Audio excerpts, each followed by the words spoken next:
চিন্তা করেন, আমি টাকা দিয়ে ওষুধ কিনতেছি আমার সুস্থতার জন্য, সেটা আমি ভেজাল খাইতেছি।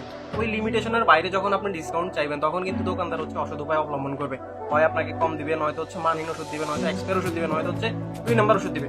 আপনার বলেন, আমার বলেন, কিংবা হচ্ছে আমাদের সবার বর্তমানে কারো না কারো ঘরে কেউ না কেউ রুগী আছে। হয় সেটা হচ্ছে প্রেশারের রুগী হোক, ডায়াবেটিসের রুগী হোক, অথবা হচ্ছে নর্মাল বাচ্চাদের জ্বর, সর্দি, কাশি বা আমাদের ঠান্ডা, এগুলো কিন্তু লেগেই থাকে। তো এইটার প্রতিকার কিংবা প্রতিরোধ হিসেবে আমরা যেটা ব্যবহার করি সেটা হচ্ছে ওষুধ।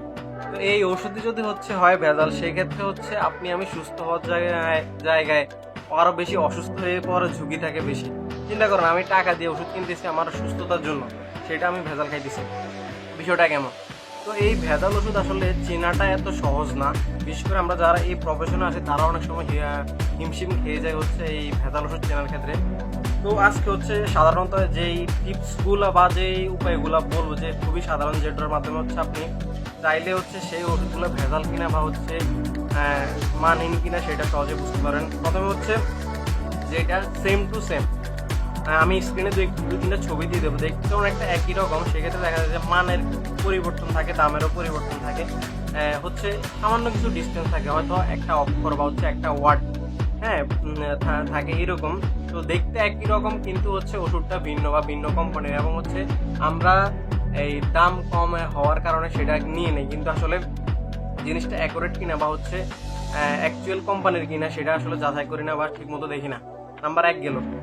দ্বিতীয়ত হচ্ছে আমরা যারা হচ্ছে ডিসকাউন্ট লাভার আছি, ঠিক আছে, বর্তমানে হচ্ছে ওষুধের কেনার ক্ষেত্রে একটা ডিসকাউন্ট ট্রেন্ড চলতেছে। শুনেন, ডিসকাউন্ট হচ্ছে একটা মাধ্যম পর্যন্ত দেওয়া যায়, সরি একটা লিমিটেশন আছে ডিসকাউন্টের। ওই লিমিটেশনের বাইরে যখন আপনি ডিসকাউন্ট চাইবেন তখন কিন্তু দোকানদার হচ্ছে অসৎ উপায় অবলম্বন করবে। হয় আপনাকে কম দিবে, নয়তো হচ্ছে মানহীন ওষুধ দিবে, নয়তো এক্সপায়ার ওষুধ দিবে, নয়তো হচ্ছে 2 নম্বর ওষুধ দিবে। তো ডিসকাউন্টের একটা লিমিটেশন আছে, ওই লিমিটেশনের ভিতরে ওষুধ কেনার চেষ্টা করবেন, এবং হচ্ছে ওভার ডিসকাউন্ট থেকে বিরত থাকবেন। কিন্তু দেখবেন যে জিনিসের হচ্ছে দাম অতিরিক্ত বেশি কম, সেই জিনিস কিন্তু অতটা মান ভালো না। তো এই ক্ষেত্রে হচ্ছে একটু সচেতন থাকার চেষ্টা করবেন। আর 3 নাম্বার হচ্ছে যে আমরা অনেক সময় দেখা যায় যে বিভিন্ন ওষুধের ডেট চেক করি না, ডেট চেক না করে খেয়ে ফেলি হচ্ছে। আবার অনেক সময় আপনার কম ওষুধের প্রয়োজন হতে পারে, সেক্ষেত্রে আপনি হচ্ছে 2-3টা বা হচ্ছে যাই কিনেন, সেই ক্ষেত্রে কিন্তু আপনি পাতা কেটে আনেন দোকানদার থেকে। তো সেটার ডেট আসলে আছে বা নেই সেটা হচ্ছে আপনি জানতেছেন না। তো জানার জন্য একটা উপায় হচ্ছে কি, দোকানদার কিন্তু হচ্ছে আপনাকে পুরো পাতা ওষুধটা দিবে না, ডেটের সাইড দিবে না। যখন সে আপনি ওনার কাছ থেকে কম পরিমাণ ওষুধ কিনবেন, তো আপনি ওনার বক্সের ডেটটা দেখে নিতে পারেন, অথবা পাতার মধ্যে ডেট দেওয়া থাকে সেটা দেখে নিতে পারেন।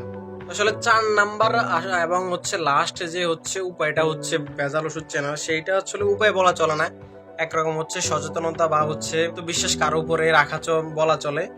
কারণ সেই ক্ষেত্রে আপনার যে ভেজাল ওষুধটা রয়েছে এবং যেটা আসল রয়েছে সেইটার আসলে অমিল বা হচ্ছে পার্থক্য খুঁজে পাওয়া যায় না। হয় ভিতরগত কোনো পার্থক্য থাকে, নয়তো হচ্ছে পাতার মধ্যে হালকা কিছু যেটা থাকে সেটা আপনার চোখে বলেন বা আমার চোখে বলেন ধরা নাও পড়তে পারে।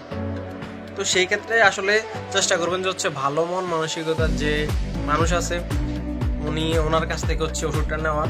দেখেন, ভালো মন মানসিকতার মানুষের কথা এই জন্য বললাম যে টাকা সবার দরকার, ব্যবসা সবাই করতে আসছে, কিন্তু এমন কিছু লোক থাকে বা হচ্ছে বেশিরভাগই যারা হচ্ছে টাকার জন্য অন্তত আপনার কাছে নকল ওষুধ বিক্রি করবে না।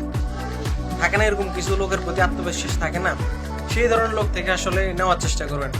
এটাই হইতে পারে সে হচ্ছে আপনার অপছন্দ কোনো কারণে, বা হচ্ছে সে কিছু টাকা বেশি নিতেছে অন্যান্য এই দোকানদার অপেক্ষা, তারপরও কিন্তু আপনি অ্যাকুরেট জিনিসটা পাইতেছেন, এটা মনের ভিতরে একটা আত্মতৃপ্তি আসে। তো এটাই ছিল আসলে আজকের ভিডিওর মূল বিষয়বস্তু, হচ্ছে আপনাদের মাঝে যে সচেতনতা বলেন ওষুধ ক্রয়ের ক্ষেত্রে সেটা বৃদ্ধি করার জন্য হচ্ছে আজকের এই ভিডিও। তো আশা করি এটা আপনাদের ভালো লাগছে হচ্ছে এবং উপকারে আসবে।